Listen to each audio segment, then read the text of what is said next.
अध्यक्ष आदरणीय श्री जेपी नड्डा जी का।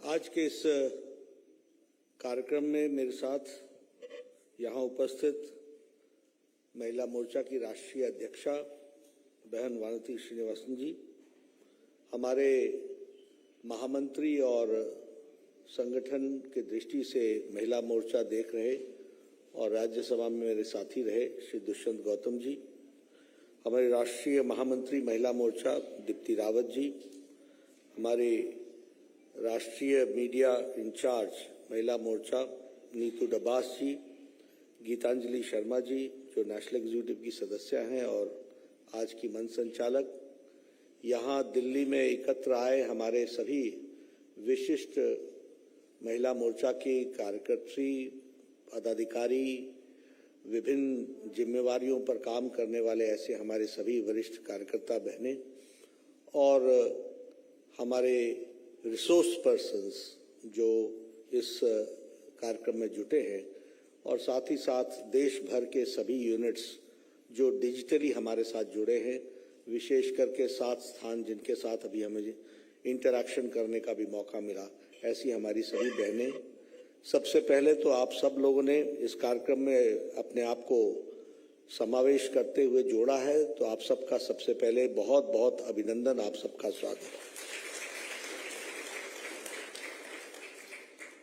मुझे कुछ दिनों पहले वानती जी ने बताया था कि इस तरीके से हम कमल मित्र की कल्पना को लेकर के आगे बढ़े और इसमें हम प्रत्येक लोकसभा में 200 हमारी महिला मित्र बने, कमल मित्र बने और कमल मित्र आगे चल करके सभी को ट्रेनिंग के माध्यम से कोशिश करते हुए लगभग 1 लाख कमल मित्र बनाने की हमने योजना बनाई है और 15 ऐसे हमारे केंद्र के कार्यक्रम हैं जिन कार्यक्रमों को हम अच्छी तरीके से उसकी जानकारियां दें और लोगों को सजग करें, बताएं, जानकारी पहुंचाएं ताकि इसका ज़्यादा से ज़्यादा हमारी महिला लाभ ले सकें, बहनें लाभ ले सकें। इस उद्देश्य को लेकर के इन्होंने कल्पना मेरे सामने रखी थी। मैंने उसी समय इनको कहा था कि अच्छी कल्पना है, आप इसको आगे बढ़ाइए और आज मुझे प्रसन्नता हो रही है कि राष्ट्रीय वर्कशॉप करने के पश्चात आपने आज इसको कमल मित्र के कार्यक्रम को लॉन्च किया है। इसके लिए मैं विशेष करके महिला मोर्चा को बधाई देता हूं जो इन्होंने इस काम को किया है। आपने इस कार्यक्रम में रिसोर्स पर्सन्स में प्रोफेशनल्स को भी जोड़ा है और नए आयाम के साथ उनको ट्रेनिंग के दृष्टि से आप अपने में समावेश कर रही हैं। इसके लिए आप सबको बधाई और वानती जी को भी इस कॉन्सेप्ट के लिए बधाई, उनकी टीम को बधाई, महिला मोर्चा को बधाई जिन्होंने इस काम को आगे बढ़ाया। मुझे खुशी इस बात की भी हुई कि आपने इस कार्यक्रम को रीजनल लैंग्वेजेस में रजिस्ट्रेशन से लेकर ट्रेनिंग का पार्ट उसको आपने क्षेत्रीय भाषाओं में भी उसको अनुवादित करके करने का प्रयास किया है। यह विशेष करके बहुत ही अच्छा आयोजन है, प्रयोजन है, जिसके कारण ज्यादा से ज्यादा लोग जुड़ सकेंगे। मुझे बताया गया कि गुजराती में भी, तेलुगु में भी, मलयालम में भी, तमिल में भी, उड़िया में भी, सभी भाषाओं में आपने इसकी ट्रांसलेशन करके इसकी ट्रेनिंग का मॉड्यूल को आपने जो रूप दिया है उसके लिए भी आपको मैं बधाई देना चाहता हूं और आपको भी बधाई देना चाहता हूं कि आपने आज बहुत अच्छी हिंदी में पूरे देश को संबोधित किया और इस कार्यक्रम को एक तरीके से अच्छा एक संदेश भी आपने दिया है। मैंने 2-3 प्रश्न जरूर खड़े किए। मैं जब वानती जी आई तो मैंने, क्योंकि वो आपको भी मैं उसके बारे में कॉशन करना चाहता हूं, वो ये है कि सबसे पहले ट्रेनिंग किसने ली या नहीं ली, डिजिटल के फायदे भी हैं तो उसके ग्लिचेस भी हैं। तो आपको उसमें अटेंडेंस की डिजिटली व्यवस्था करनी पड़ेगी। और मैं चाहूंगा कि स्टेट यूनिट्स रीजन वाइज इसकी चिंता जरूर करें कि अगर ट्रेनिंग ली है तो वह ट्रेनिंग में उनकी अटेंडेंस कैसे होती है उसको भी आपको ध्यान में रखने की जरूरत है। तो ये एक विषय आपके ध्यान में लाना चाहता हूं।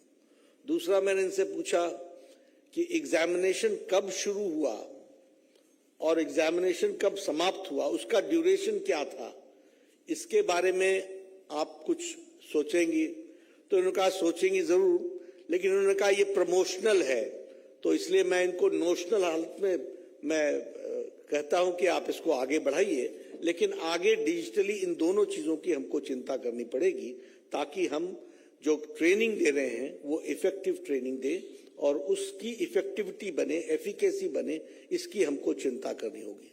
मैं ये सब बातें इसलिए कहता हूं कि आप मेहनत कर रहे हैं, उस मेहनत में नीचे तक वह उसी तरीके से पर्कुलेट हो, उसकी आवश्यकता होती है।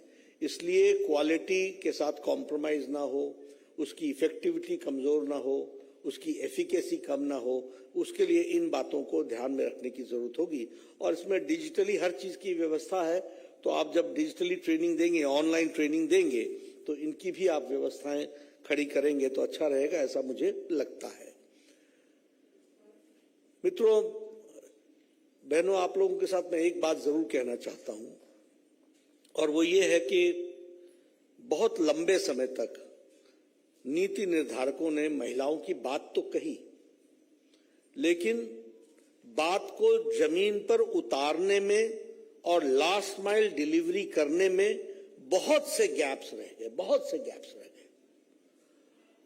आज प्रधानमंत्री मोदी जी के नेतृत्व में हमें खुशी है कि आज सही मायने में इन नीतियों के माध्यम से, इन कार्यक्रमों के माध्यम से महिलाओं का धरती पर सशक्तिकरण हो रहा है। The empowerment of women at the grass root level, जिसको हम कहते हैं ग्राउंड जीरो पर हो रहा है। और इसमें हम लोगों के लिए ये एक अपॉर्चुनिटी है कि हम बढ़ चढ़ करके ज्यादा से ज्यादा महिलाओं तक इन योजनाओं को सही रूप में पहुंचा सकें, ये हमारी जिम्मेदारी है। अब मुझे याद है, मैं स्वास्थ्य की अगर बात कहूं तो एक समय था, योजनाएं तो बहुत थी, लेकिन फायदा कौन लेता था? फायदा वहां पहुंच नहीं पाता था।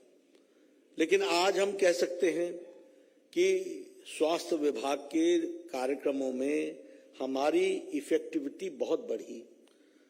अगर हम टोटल फर्टिलिटी रेट देखें तो वह भी नीचे आ रहा है। अगर हम एमएमआर की बात करें तो वह भी सुधर रही है। अगर हम आईएमआर की बात करें तो उसमें भी बहुत सुधार हो रहा है। तो ये कैसे हो रहा है? ये इसलिए हो रहा है क्योंकि इन कार्यक्रमों की इफेक्टिविटी को बढ़ा दिया गया है और आप लोग भी अपने कार्यक्रम की इफेक्टिविटी बढ़ाएंगे, मैं बार बार इसी पर जोर दे रहा हूं, तो उससे आपको जरूर फायदा मिलने वाला है। दूसरी बात, अब देखिए, ये भी आपको चर्चा करनी चाहिए। ये डिजिटली आप नहीं कर सकेंगे क्योंकि डिजिटली तो आप प्रोग्राम के बारे में चर्चा करेंगे। मैं प्रोग्राम के बारे में एक बात जरूर कह दूं कि मैं आया सुबह तो ऑफिस में ये पड़ा हुआ था, तो मैंने इसको पढ़ना शुरू किया। मैं आप सबसे निवेदन करूंगा कि आप सब लोग भी यह जरूर पढ़ें, इससे आपको बहुत फायदा मिलेगा। बहुत सी चीजें आपके ध्यान में आएंगी कि आपकी भी जानकारी में नहीं थी, और आपकी जानकारी में नहीं थी तो आप नीचे कैसे देंगे। इसलिए इसको भी पढ़ना, ये जो भी हमारे स्टेट्स में भी सुन रहे हैं, सभी स्टेट के यूनिट से मैं निवेदन करूंगा कि इसको रीजनल भाषा में ट्रांसलेट कर दिया गया है, मैंने पता किया, तो इसको ज्यादा से ज्यादा लोग पढ़ें और पढ़ करके हम अपने कोर्सेज में जब हम चर्चा करें तो उसमें हम उसकी how to enter into the program, कैसे हम उसकी फैसिलिटी ले सकते हैं, ये सब चीजों के बारे में डिटेल बताया गया है। देखिए, जैसे जब मैं कार्यक्रम की बात करता हूं तो आप लोगों ने 15 कार्यक्रम तो निकाले हैं। मैं 15 कार्यक्रमों के बारे में तो चर्चा नहीं करूंगा क्योंकि आप सब लोग उनको करने वाले ही हैं। लेकिन मान लीजिए मैं एक कार्यक्रम उठाता हूं, जल जीवन मिशन, हर घर जल हर घर नल। अब इसमें मुझे नहीं मालूम कि आप लोगों में से कितने लोगों को गांव में रहने का मौका मिला है, लेकिन मैं गांव से आता हूं। यह कितनी बड़ी ताकत दे रहा है प्रधानमंत्री मोदी जी का यह कार्यक्रम। मैं कभी आपको मौका मिलेगा तो मैं वो आपको वो भी दिखाऊंगा किस तरीके से महिलाएं एक झुंड में पहाड़ों से नीचे उतरकर और एक एक घेला पानी भरकर किस तरीके से वो ऊपर ले जाती थी, वो मैंने अपने आंखों से दृश्य देखा है। और समय कितना लगता था मालूम है? 2 से 2.5 घंटे नीचे जाना, पानी भरना, फिर रास्ते में रुक रुक करके पानी वापस लाना। आज जब हर घर जल, हर नल जल ये कार्यक्रम बनता है तो इसका सबसे बड़ा सशक्तिकरण होता है तो महिला सशक्तिकरण होता है। इसको आपको समझना चाहिए। और मैं चाहूंगा कि आप सब लोगों की इसकी चर्चा करनी चाहिए। 3-3 किलोमीटर दूर जाकर के लोग पानी भरते रहे और आज ये जल जीवन मिशन में घर घर पे नल को बढ़ाने के, और इसकी संख्या कितनी है? 9 करोड़ टैप कनेक्शन देने का आयोजन को हम पूरा कर रहे हैं। 9 करोड़। अब 9 करोड़ अब जब घर बोलते हैं तो आप समझिए कि भारत कहां खड़ा था। जब मैं सारी चर्चा करता हूं तो हमारे कांग्रेसी भाई बहुत, उनको बड़ी दिक्कत होती है, लेकिन आप सोचिए सच्चाई तो यही है कि 9 करोड़ घरों को अगर नल दिया जा रहा है प्रधानमंत्री मोदी जी के द्वारा, तो इस 2014 के पहले भारत कैसा खड़ा था, किस तरीके का भारत खड़ा था। और आप मैन आवर्स जोड़ लीजिए, अगर 2.5 घंटे 2 घंटे एक बहन को प्रतिदिन पानी लाने जाना पड़ता हो तो कितने घंटे होते होंगे और कितना समय उनका जाता होगा और कितने नुकसान होता होगा। मैं ऐसे ही जब मैं पहली बार एमएलए बना आपको सुनाता हूं, तो मैं गर्मी में निकल गया, एक पहाड़ पर गया जो मेरी कंस्टिट्यूंसी थी, तो एक बूढ़ी महिला मिली। मैंने कहा नमस्ते। कहने कहा हाँ हो गए तुम्हारे दर्शन? मैंने कहा जी आ गया मैं। मैंने कहा क्या कोई तकलीफ है? तकलीफ पूछ रहे हो? ये देखो मेरे सर के बाल चले गए घेला उठा उठा करके। ये मेरे साथ बीती हुई घटना आपसे मैं शेयर कर रहा हूं। पानी के लिए हमको वहां जाना पड़ता है। खैर मैं एमएलए था, बाद में मंत्री बना, मैंने उनकी योजना करके पानी पहुंचाया, बहुत खुशी हुई उन लोगों को। लेकिन ऐसा भी भारत हमने देखा है और यहां महत्वाकांक्षी योजना प्रधानमंत्री मोदी जी लेकर के आए हैं कि कोई घर बिना नल के न रहे और नल बगैर पानी के न रहे, जल के न रहे। इसको हमको समझना। उज्ज्वला योजना की बात, ये भी मैं गांव से आता हूं इसलिए आपसे मैं शेयर करना चाहता हूं। लगता तो बड़ा आसान है, हमारे जैसे लोग पढ़े लिखे इंटेलेक्चुअल जो होते हैं वो यहां पर आंकड़े गिना देते हैं, कहते हैं 9.5 करोड़ हमने गैस का कनेक्शन दिया और गैस का कनेक्शन पहुंचाया। लेकिन ये गैस का कनेक्शन ही सिर्फ नहीं है। गांव में उज्ज्वला योजना से पहले बहनें सुबेरे 5 बजे उठकर अपने दैनिक नित्य क्रम से फ्री होकर जंगलों में जाती थी,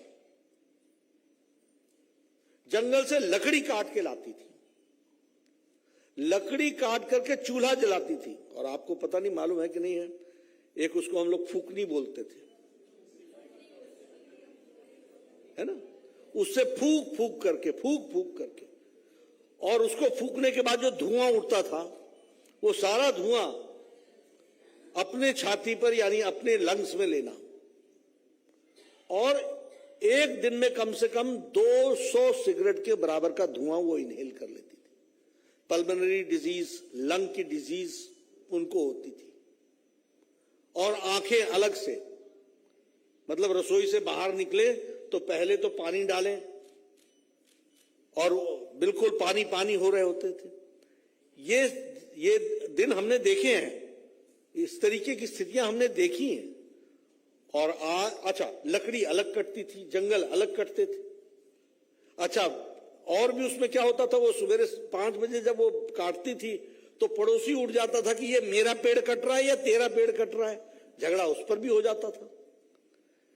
यानी वहां से लेकर के आज नंबर कितना है, उज्ज्वला योजना में 9.5 करोड़ लोगों को गैस का कनेक्शन दिया गया है। और ये ऐसे ही नहीं बांटा गया है, इसमें आप पढ़ लीजिएगा, जो लोगों को जरूरतमंद लोगों तक पहुंचाया गया है। और जरूरतमंद लोग अगर 9.5 करोड़ थे तो 2014 से पहले भारत की क्या स्थिति थी, इसका हमको अंदाजा लगाना चाहिए। अगर मैं बात करूं स्वच्छता अभियान की, मैं बार बार लोगों को कहता हूं और मैं चाहूंगा कि आप लोग भी इन सब बातों को कीजिए, क्योंकि महिला सशक्तिकरण और इसका डायरेक्ट बेनिफिट महिलाओं को ही मिला है। जब स्वच्छता अभियान की चर्चा प्रधानमंत्री मोदी जी ने लाल किले के प्राचीर से की तो कांग्रेस के लोगों ने मजाक उड़ाया, ये कहा कि भारत का प्रधानमंत्री स्वच्छता की बात लाल किले के प्राचीर से कर रहा है। क्यों? क्योंकि वो इतने कटे हुए थे धरती की समस्याओं से कि उनको इसके बारे में जानकारी नहीं थी। आज आपको जानकर के आश्चर्य भी होगा कि 11-11.5 करोड़ इज्जत घर टॉयलेट्स बनाए हैं, 11.5। अब मैं कहना नहीं चाहता, लेकिन मैंने देखा है बचपन में जब हम हाईवेज पर गाड़ी चलाते थे, जाते थे, तो बहनें झुंड की झुंड पानी का लोटा लेकर के सड़क के किनारे कहीं ना कहीं कोई अपने दैनिक नित्यक्रम के लिए जाया करती थी। किस तरीके की जिंदगी होगी देखिए। और किसके लिए इंतजार करती थी? सूर्यास्त के लिए। किसके लिए इंतजार करती थी? कि सूर्योदय से पहले हम अपने दैनिक नित्यक्रम से फ्री हो जाएं। कैसा जीवन होगा? और संख्या कितनी है? 11-11.5 करोड़, यानी 11.5 करोड़ बच्चे और माताएं और बीमारी अलग से। ये स्थिति भारत की थी। और जो लोग मजाक उड़ाते थे उनके ध्यान में नहीं आता था कि प्रधानमंत्री मोदी जी महिला सशक्तिकरण के लिए कितनी बड़ी योजना को लेकर के आगे बढ़ रहे हैं और वह उनको डिग्निटी दे रहा है, उनको ताकत दे रहा है। अगर मैं बात करूं सौभाग्य योजना की, मैं देखिए, क्योंकि मुझे एमएलए रहने का मौका मिला, मैं जमीन पर जाता रहा। अब ये बिजली है, हमारे यहां एक गरीब आदमी आकर एप्लीकेशन लगाता था कि साहब हमको बिजली चाहिए, हमारा घर बना है, हमको बिजली दीजिए। और हम अधिकारियों को बुलाते थे और हम कहते थे कि बिजली दे दो। अधिकारी उनको मेरे पीछे से क्या बोलता था, ऐसा करना, गांव वाले सब इकट्ठे होकर के खंबा लेने आ जाना, यानी खंबा यानी पोल, और उसको उठा के गांव पहुंचा देना। और तार कितनी लगेगी? तो बोलता था 200 मीटर लगेगी। बोलते थे 100 मीटर का तू इंतजाम कर, 100 मैं करूंगा। जैसे वह एक बहुत बड़ा एक तरीके से ऑब्लाइज कर रहे हैं। यह स्थिति मैंने देखी है। बाद में आके वो मुझे बोलता था, साहब बोल रहे 100 मीटर का तार लाओ, मैं गरीब आदमी कहां से लाऊं? फिर मैं डांटता था उनको, तो फिर वो अधिकारी बोलते थे, अच्छा सर हम कोशिश करते हैं, किसी तरीके से हम आपको तार लेकर के इनको हम बिजली का कनेक्शन लगाएंगे। ये स्थिति मैंने देखी है। और जब ये सौभाग्य योजना आई, जिसमें लगभग 2 करोड़ 60 लाख लोगों को बिजली का कनेक्शन लगा है, मैं लखनऊ के पड़ोस के गांव में लाभार्थी के घर जिसके यहां बिजली लगी थी उसको मिलने गया, क्योंकि हम लोगों ने तय किया था कि जो लोगों को लाभ मिलता है उनके साथ जाकर के चर्चा करेंगे। उसने क्या कहा? उसने कहा मजा आ गया। मैंने कहा क्या मजा आया? बोला दोपहर को जेई साहब ने मेरे से फॉर्म भराया और शाम तक हमको बिजली पहुंचा दी। ये है मोदी जी का कमाल, इसको हमको समझिए। और मैं धरती की बात बता रहा हूं, जो मेरे साथ आप बीती है उसकी 2 कहानियां, 2 स्थितियां आपको मैं बता रहा हूं। अब आप बताइए, जब बिजली आती है तो महिला सशक्तिकरण होता है कि नहीं होता है? बच्चों को पढ़ने की सुविधा मिलती है कि नहीं मिलती है? तो यह बिजली पहुंचाना सौभाग्य योजना के तहत उस तरीके से उस काम को किया गया। अब अगर मैं बात करूं कौशल विकास योजना के लिए, तो 40% जो सर्टिफिकेशन हुआ है वो महिलाओं का हुआ है। अगर मैं बात करूं मुद्रा योजना की, तो 68% लाभ अगर लिया गया है तो वो महिलाओं के द्वारा लिया गया है। स्टैंड अप इंडिया में आप 81% पहुंची हैं, 81% का लाभ आपको मिल रहा है। प्रधानमंत्री जनधन योजना में 55% का लाभ मिल रहा है। अगर मैं बात करूं आवास योजना में, तो प्रधानमंत्री आवास योजना में 68% घरों की मलकियत महिलाओं के पास है। ये महिला सशक्तिकरण। डिफेंस में परमानेंट कमीशन महिलाओं को मिलना ये शुरू हुआ है। कॉम्बैट ट्रेनिंग में, कमांडो ट्रेनिंग में जाना उनका शुरू हुआ है। नेशनल डिफेंस एकेडमी में उनको एडमिशन मिलनी शुरू हो गई है। इसलिए मोदी जी के नेतृत्व में आज महिलाएं किसी भी तरीके से किसी से कम नहीं है, बराबर भी नहीं है, आगे बढ़ रही हैं। इस बात को हमको समझना। और ऐसे समय पर जब आप इस तरीके से कमल मित्र बना करके और ज्यादा से ज्यादा लाभ लोगों को पहुंचाने का प्रयास करते हैं, तो ये हम सब के लिए खुशी की बात भी है, सौभाग्य की बात भी है, और इसके साथ साथ यह एक हमको अवसर देता है। देखिए, ये सबको अवसर नहीं मिलते हैं। अब अमृत काल शुरू हुआ है, 25 साल आगे हैं। आप सब लोगों ने अगले 25 साल अच्छी तरीके से जीना है। यानी अमृत काल के विकसित भारत को बनाने में आपको योगदान करने का मौका मिल रहा है। ये हम सब के लिए सौभाग्य की बात है, आप सब के लिए सौभाग्य की बात है। और हम इस सब चीजों में जुड़े, आगे बढ़े, इस बात की कोशिश होनी चाहिए। अब स्वास्थ्य की बात लीजिए। आज नीतियों में क्या परिवर्तन हुआ है? अगर हम सुरक्षित मातृत्व अभियान की बात करते हैं, तो आप इस बात को समझिए कि गांव में, म्युनिसिपैलिटी में, सभी जगह पर जिस दिन महिला कंसीव करती है, उस दिन से लेकर सारे एंटीनेटल चेकअप से लेकर के, उसके सारी वैक्सीनेशन से लेकर के, फ्री डिलीवरी तक, और डिलीवरी भी इंस्टीट्यूशनल डिलीवरी, और डिलीवरी के लिए भी ट्रांसपोर्ट की फैसिलिटी सरकार की, और डिलीवरी के बाद भी ट्रांसपोर्ट की फैसिलिटी से घर छोड़ना, यह भी सरकार की जिम्मेवारी, और इसके बाद भी अगर कोई कॉम्प्लिकेशन हो जाए तो दोबारा एडमिशन करना है, वो भी सरकार की जिम्मेवारी। फिर ट्रांसपोर्ट की फैसिलिटी भी देना, वापस भी लाना, और बच्चे को उसके बाद 2 साल तक 12 तरीके के इनॉक्यूलेशन होना, वैक्सीनेशन होना, यह जिम्मेवारी आज भारत सरकार उठा रही है। यह भी हमको समझना चाहिए। अब कहना बहुत आसान होता है, लेकिन आप समझिए कि कितनी बड़ी योजना है, कितनी डिटेल में जा रही है। 12 to 13 वैक्सीनेशन होना। अब वैक्सीनेशन भी ऐसा नहीं है ये तीसरे महीने में होना है, ये 5वें महीने में वैक्सीनेशन होना है, ये दूसरी बार 10वें महीने में होना है, ये, और सबका कार्ड बनाना। इसलिए मैं कई बार कहता हूं, और हमारी संख्या को आप देखो, हम इतनी बड़ी संख्या है जिसको हम पूरा कर रहे हैं। तो आदरणीय प्रधानमंत्री जी के नेतृत्व में बहुत तीव्र गति से महिला सशक्तिकरण के लिए एक नहीं, अनेकों कार्यक्रमों के माध्यम से हर दृष्टि से महिलाओं का सशक्तिकरण हो रहा है। आप सब लोगों ने जो बहुत हिम्मत के साथ इस कार्यक्रम को आगे लिया है और कंसीव किया है, इस प्रोग्राम को आगे बढ़ा रहे हैं। और महिलाओं को मैं ये भी कहना चाहूंगा कि आप भी ये ट्रेनिंग दे करके महिलाओं का सशक्तिकरण कर रहे हैं, एम्पावरमेंट दे रहे हैं। इसके लिए भी मैं आपको बधाई देना चाहता हूं।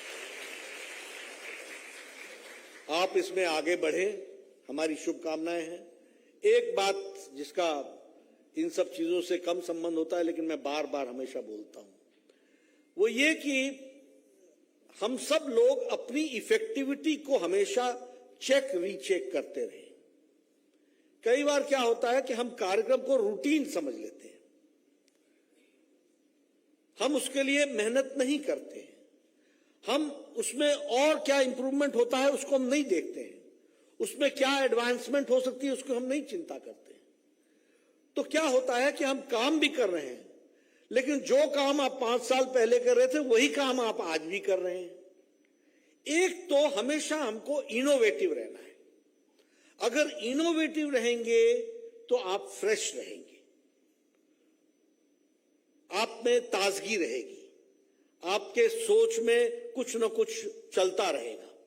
दूसरा, जो भी काम हम ले रहे हैं उस काम को हम कितने इफेक्टिवली कर रहे हैं और कितना उसमें से रास्ता निकला है। जैसे मैं वानती जी को बोल रहा था कि मैं 2 महीने बाद मैं मॉनिटर करूंगा कि ये कार्यक्रम पहुंचा कहां पर, कितने लोग हुए, कितने सर्टिफाइड हुए, और उसमें मैंने प्रश्न भी उठाया कि एग्जामिनेशन कैसे होगा, वो भी देखने वाली बात है। लेकिन अगर हम इसमें से इनोवेशन में से, डिजिटल सॉल्यूशंस में से, टेक्निकल सॉल्यूशंस में से और इफेक्टिव कर सकते हैं तो आपकी मेहनत जो लगेगी वो ज्यादा आपको रिजल्ट देगी। इसको हमको समझना चाहिए। इसलिए आप सबसे मेरा निवेदन है कि आप सब लोग मेहनत तो करते ही हैं, काम तो करते ही हैं, समय तो लगाते ही हैं, लेकिन उसी समय में अगर आप 40 का रिजल्ट दे रहे हैं तो वही आपको 60 का कब दे पाएंगे, 70 कैसे पहुंचेंगे, 80 कैसे पहुंचेंगे, इस पर हमको बराबर सोचते रहना चाहिए। और महिला मोर्चा को ये जो उन्होंने नया कार्यक्रम, क्योंकि ये भी इनोवेटिव प्रोग्राम है, इसके लिए मैं बधाई देता हूं। आप आगे बढ़िए, पार्टी आपके साथ है, पूरी ताकत से बढ़िए। बहुत बहुत शुभकामनाएं।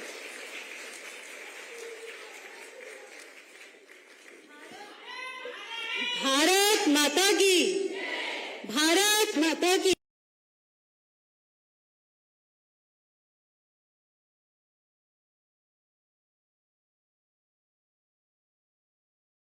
उन्होंने चर्चा की। आश्वस्त करते हैं कि उन सभी विषयों का चिंतन कर